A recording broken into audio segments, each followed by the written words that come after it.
Good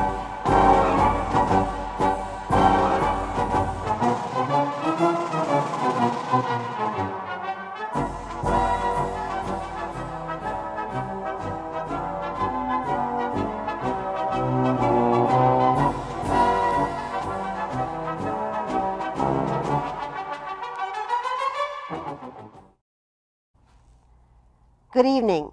My name is Sally Allen, and I'm a member of the League of Women Voters of the Ann Arbor area.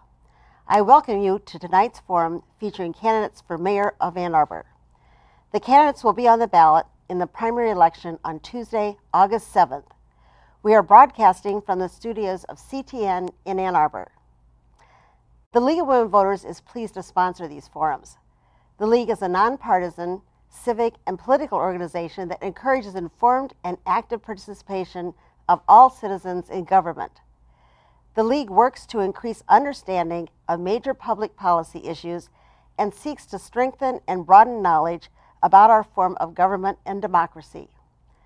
While the League does not support candidates or parties, we do take stands on issues we have studied. One of the League's most important goals is to assist voters in making informed choices at the polls, and thus we bring you tonight's program. Our moderator this evening is John Chamberlain, who will explain the format and get us started. John? Thank you, Sally. Two candidates that we'll hear from tonight are competing for the Democratic nomination for mayor's job. There is one seat available in this case. Two candidates are Jack Eaton and Christopher Taylor.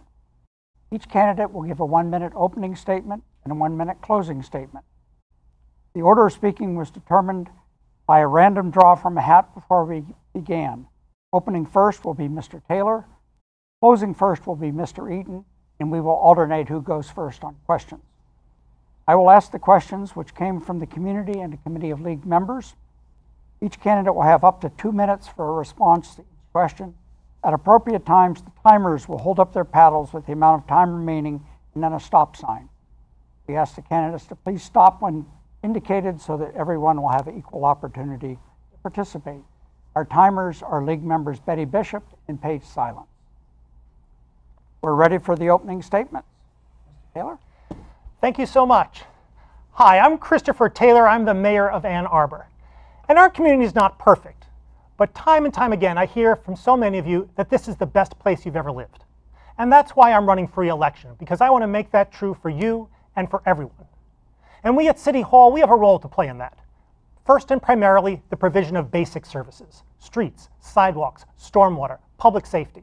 I want 80% of our streets at good and excellent by 2025, continued action on 1,4-dioxin, and a water treatment plant and water distribution system that is prepared for generations. But Ann Arbor won't be the best place you've ever lived if it's not the most equitable place you've ever lived, if it's not the most sustainable place you've ever lived. That's why we need to fund and implement our climate action plan. We need to fund and build affordable housing, pedestrian safety, bike safety, composting, recycling. These are Ann Arbor priorities: basic services, equity, sustainability. And these are my priorities as well. And that's why I'm asking for your vote on August 7th. Mr. Taylor? Mr. Eaton, your turn. Thank you. Ann Arbor is a unique and special place. It's important that we work hard to protect what is special and unique about this town. My name's Jack Eaton, and I'm running for Ann Arbor mayor this year. It's been my pleasure to represent the 4th Ward on City Council since 2013. I've lived in Ann Arbor for 33 years. My wife and I raised our family in the Dickon neighborhood. I'm a lawyer. I spent my legal career representing unions and their members. It is deeply important to me that Ann Arbor be a place that working people can afford to live. As a council member, I've worked for common sense priorities. The city faces challenges, and I believe that I will provide the leadership that's necessary. You can learn more about me and my campaign on my website, jackeatonformayor.com.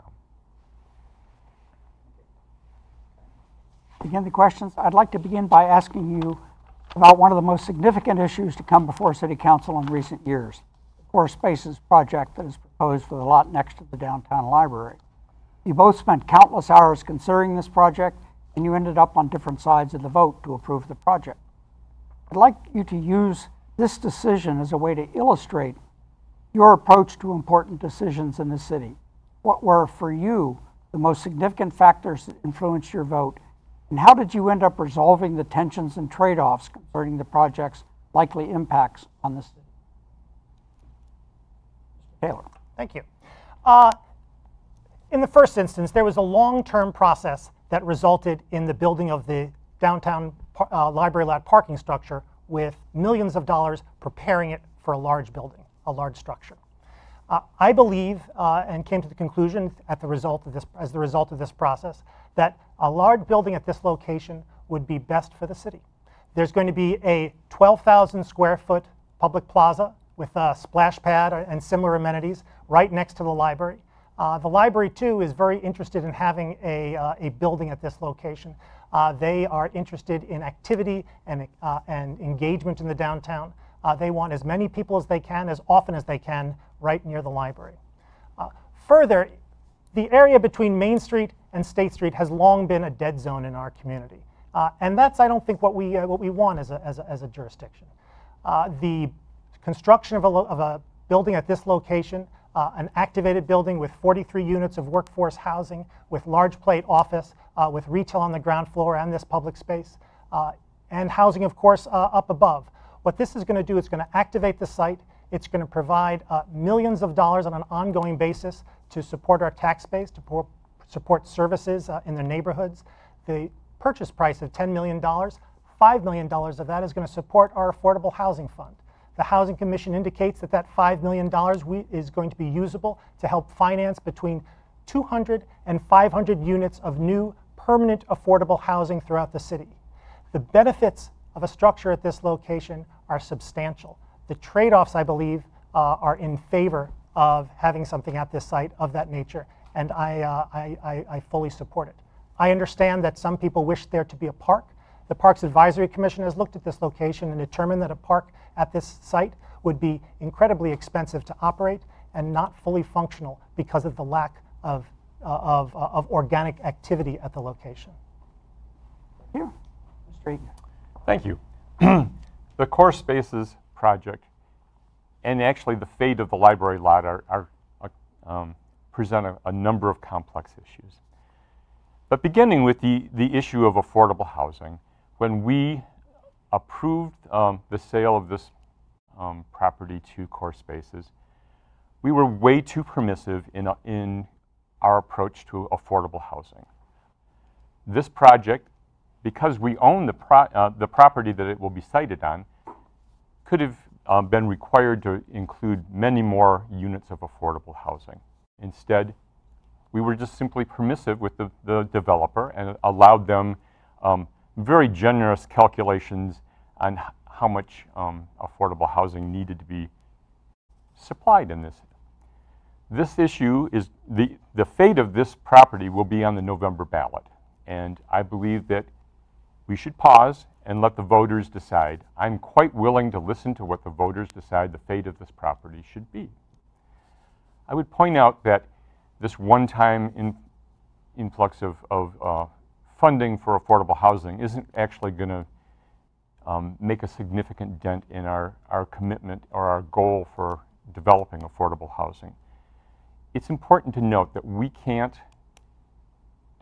satisfy the demand for affordable housing through supplying luxury apartments. We need to do much more. We need to have a sustainable revenue source that's estimated to be about $4 million a year to address our affordable housing needs.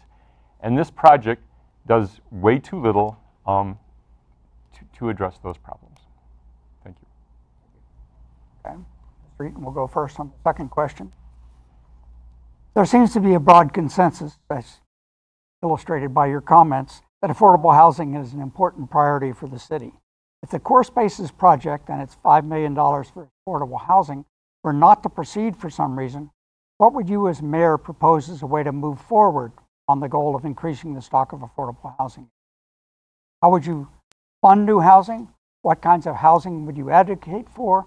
And what populations would you target for new affordable housing? Thank you. That's an excellent question.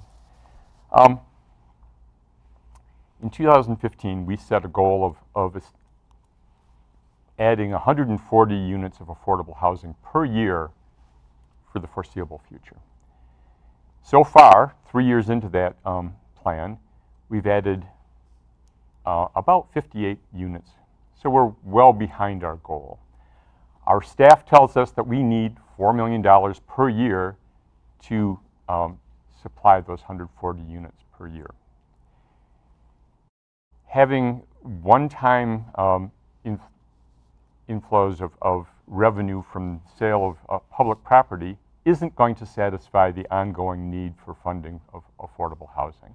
So this $5 million from core spaces, for instance, is a drop in the bucket compared to our many years of need. We need to identify a source of funding. I would point out that it's been proposed that we add a new millage to fund our affordable housing projects.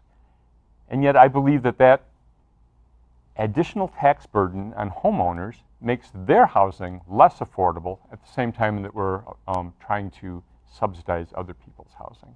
And so I would rather earmark other revenue sources. For instance, every year the DDA gives us 20% of their parking revenues, which amounts to about $4 million per year. And we could earmark at least part of that towards our affordable housing funding. I believe that in addition to addressing subsidized housing, which is our primary area of support right now, we really need to find ways to leverage new development to provide workforce housing for people who work a full-time job and make too much money for a subsidy, but not enough to afford local rents. Thank you. In 2015, City Council passed the Affordable Housing Needs Assessment, which was just referenced. The Affordable Housing Needs Assessment identified that we in Ann Arbor need 2,800 units of new permanent affordable housing in the city over the next 20 years. That needs assessment passed on a vote of 10-1, and Councilmember Eaton was voting in opposition to that. The quote in the paper I'd like to bring up because I think it's important as to how we approach these two issues differently. In opposition, it was described, the needs assessment, as an elaborate and very expensive experiment in social engineering where we try to change the demographics of Ann Arbor and Ypsilanti. I believe that affordable housing is crucial to our future. I believe we need to have affordable housing in Ann Arbor so that we can change the demographics of Ann Arbor, so that we can make Ann Arbor a place for everyone. The $5 million that we will get from the library lot sale is not a drop in the bucket. It will help us leverage between 200 and 500 units of new, permanent affordable housing out of the 2,800 that we need over the next 20 years. Further, the county's fairness rebate from the recently passed millage will afford Ann Arbor, per council resolution, $900,000 a year over the next 8 years, at least, to support new, permanent, affordable housing. This is something that is absolutely critical. It will not be sufficient. The city has land, and we should be able to use our city land to help leverage affordable housing, either through sale or through direct use. We have other mechanisms as well, and I look forward to exploring them. But fundamentally, this is a crucial issue for Ann Arbor's future. Our demographic diversity requires it. Our economic diversity requires it. This is something we need to grapple with. We need to be disruptive and to accept the change that will come with it. But it's something that's at our core, and it's something to which I'm committed. Your answer partly anticipates the next question. Last year, the voters of Washtenaw County approved a 10-year millage to address mental health and public safety. Communities with their own police forces, Ann Arbor, will have discretion to spend their designated share of the millage revenue on priorities of their choice. In April, the City Council voted to devote the city's millage revenue to affordable housing, pedestrian safety, and climate change. Here again, you two voted differently. Please comment on your priorities for these funds and explain your reasoning. And in this case, Chris. Thank you. When the county passed the county proposed its millage to support community mental health and public safety, it also included a rebate for communities that already have police departments, so as not to double tax them. This rebate comes back to policing jurisdictions without restriction, and that is indeed the purpose of it. The City of Ann Arbor twice passed resolutions indicating that it would use those monies going forward, twice passed resolutions before the vote, that it would use those monies for three purposes: 20% to support pedestrian safety, 40% to support climate action, and 40% to support affordable housing. Crucial needs for our community, crucial priorities for our community that have not heretofore been sufficiently funded. Every single dollar collected for community mental health in Ann Arbor will go to community mental health. Every single dollar that was collected in Ann Arbor for public safety will go to public safety. I fully support the allocation of the fairness rebate for these crucial areas because they are issues and needs that Ann Arbor feels deeply. I believe that we should move forward and that we should accept this as fact. I believe that the pledge to the voters in advance of the vote imposes upon us a moral obligation to honor that vote. People have voted with this in mind. People have voted in reliance with these use resolutions, with these, I should say, widely reported use resolutions. It's something that is critical, and it's something which I think is our moral obligation to comply with and to move forward on. Well, thank you. First, I want to return to the previous question and note that when I discussed the social engineering aspects of the 2015 study, I was talking about the proposals to combine the school districts of Ypsilanti Township, and Ann Arbor, and the proposals to try to get more wealthy people to move to Ypsilanti. I was not criticizing our goals to create 140 units of affordable housing per year. With regard to the mental health and public safety millage, our community has real mental health and public safety needs. Like all communities, we have an opioid crisis. We have significant mental health problems in our youth and throughout the range of ages. And we have significant public safety issues. Just recently, we sued a hotel on Washtenaw for nuisance that include opioid use and drug trade and human trafficking and prostitution. We need to actually admit the public safety and mental health problems we have in our community and use the funds that are collected with this millage on purposes related to the title of that millage. A scientific poll conducted in Ann Arbor showed that a majority of voters were completely unaware that any amount of that public safety and mental health millage money was going to go for purposes unrelated to those two subjects. I believe that we have a moral obligation to address those problems that we have in our community by using those funds on the purposes identified in the millage. Thank you. Earlier this year, the city and the county undertook an equity initiative that seeks to embed the notion of equity into every budget and policy decision made in our. The One Community initiative seeks to reverse institutionalized racism and increase the county's ability to discuss and confront implicit biases, provide equitable access to opportunities for all residents. What do you see as the city's role in this? What kinds of programs do you envision resulting from? Well, thank you. Our region is economically and racially segregated.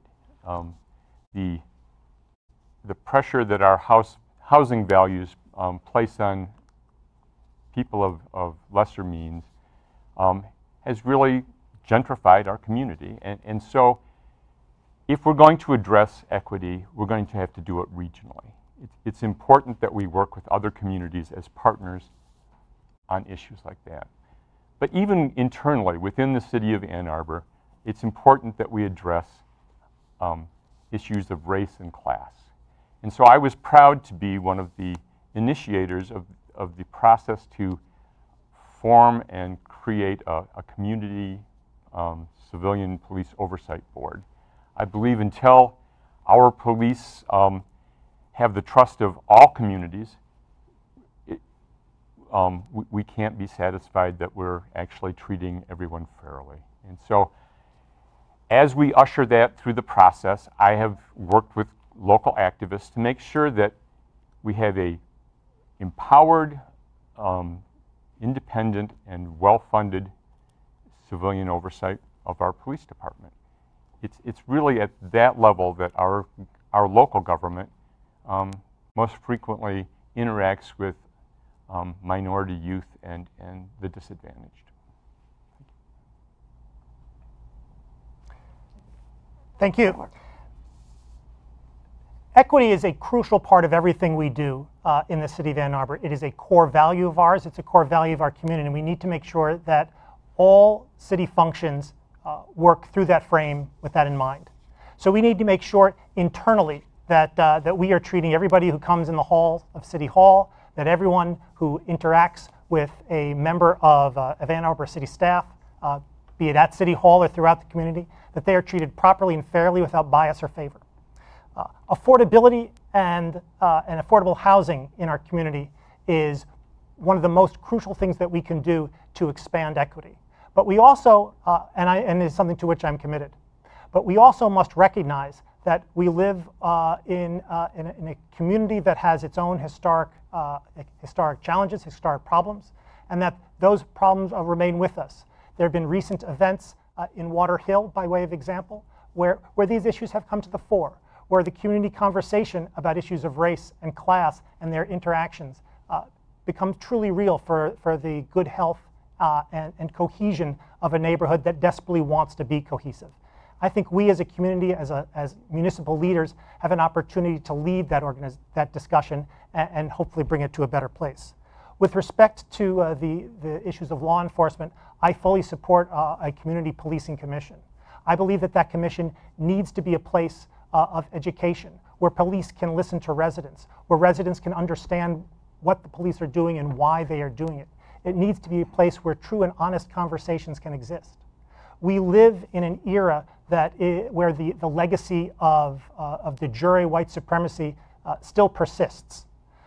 We grapple with its harm today, whether you're white, black, or any race within our community. This is something that we need to understand. We need to know that implicit bias is a constant force in our daily operations, our daily interactions, and we need to make sure that we do everything we can to fight it and account for it. Okay, we have time for one more question, and rather than my asking about a specific issue, I'd like you to identify and comment upon an issue that we haven't discussed that you will champion if you are elected mayor. Thank you. I think that the fundamental issue facing the next mayor is a question of leadership. For the last 10 years, we've allowed our infrastructure, such as our roads, our sewers, our water mains, fall into disrepair, while we talked about needing to be more than just a basic community. The implications of letting just fundamental infrastructure fall into disrepair has consequences across the board. For example, our poorly maintained sewers have resulted in us dumping hundreds of thousands of gallons of raw sewage into our river periodically. Our failure to maintain our roads actually causes great expense to our residents. We need to have a leader who will set strong, enforceable priorities so that we take care of the necessities that a local government should do before we get into extravagant projects like an expensive train station or multiple roundabouts on area roads. We need to take care of the basics of government, and we need to do that exceptionally well. Thank you. We need to make sure that we provide basic services each day and every day.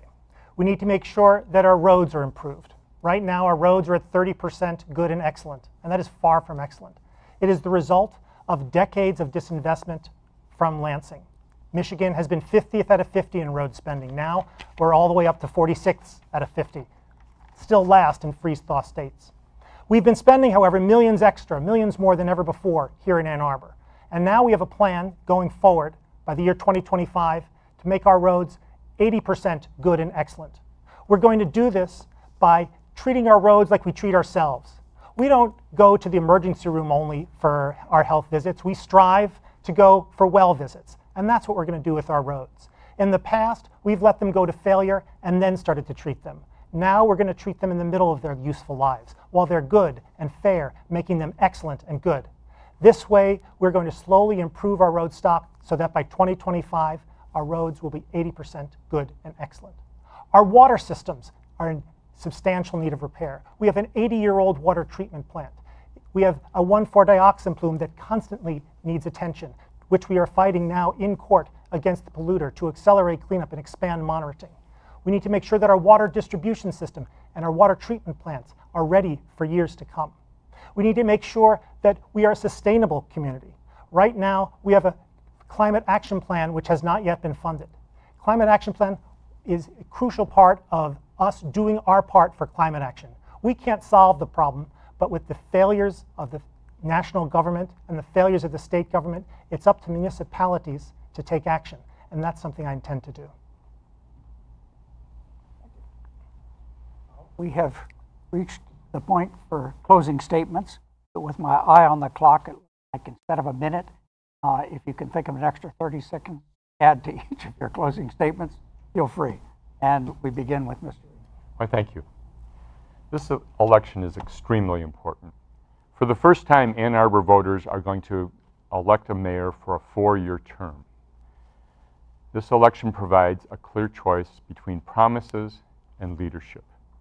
The incumbent has served for 9.5 years as part of a council majority that has failed to take care of the problems that he now promises to resolve. As your next mayor, I will demonstrate the leadership necessary to resolve those problems. We shouldn't be asked to wait 8 years to catch up on the roads that have fallen in disrepair during the last 10 years. We shouldn't be asked to pay ever so much more money for our water and sewer infrastructure because we let that fall into disrepair. Today we've been presented with the opportunity to give 2-minute answers, and certainly you can't add much substance to an issue in that amount of time. So I encourage people to visit my website, to learn more about my positions, more about my plan to improve the leadership of this town. That is jackeatonformayor.com. Please vote for Jack Eaton on August 7th. Thank you. Thank you. When I ran for mayor in 2014, I pledged to improve basic services and enhance quality of life. And I believe that's what we've done. We have a AA+ bond rating that's been reaffirmed. We have a strong fund balance. We've reduced the acceptable drinking water standard for 1,4-dioxin through advocacy with the state. We've made sure that our stormwater is improved with new stormwater projects throughout the city, reducing flood insurance by 15%. We've planted thousands of new street trees throughout the city, and we've made sure that our parks are in good repair. Going forward, these will continue to be my priorities. Basic services. It is at the core of everything we do to make Ann Arbor the best place you've ever lived. But Ann Arbor won't be the best place you've ever lived if it's not the most equitable place you've ever lived, if it's not the most sustainable place you've ever lived. We need to continue to focus on these crucial issues, these issues that are important to the health of our community. They're what make Ann Arbor a wonderful, beautiful place to live. It's the thing that makes me love it. It's the thing that makes me so delighted that my parents and my in-laws are here in town with our family. It's the thing which I know you enjoy as well. I want to thank you for your support over the past few years. My website is Taylor4A2, that's TAYLORFORA2.com. I look forward to your further consideration and hopefully your vote on August 7th in the Democratic primary. Thanks very much.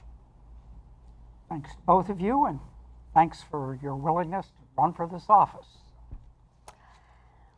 Thank you to the candidates for participating in tonight's forum, to those who contributed questions, and to CTN for making this program possible. These forums will be rebroadcast on Channel 19 a number of times between now and the election. They are also available on demand for streaming on your computer or smartphone. Go to our website, lwvannarbor.org, and look for the link to the programs. And please urge your friends and fellow residents to watch these forums too. For additional nonpartisan information on candidates and ballot issues, go to vote411.org, the League's voter resource guide covering local, state, and federal candidates and current proposals that will appear on your ballot. Thank you and good night.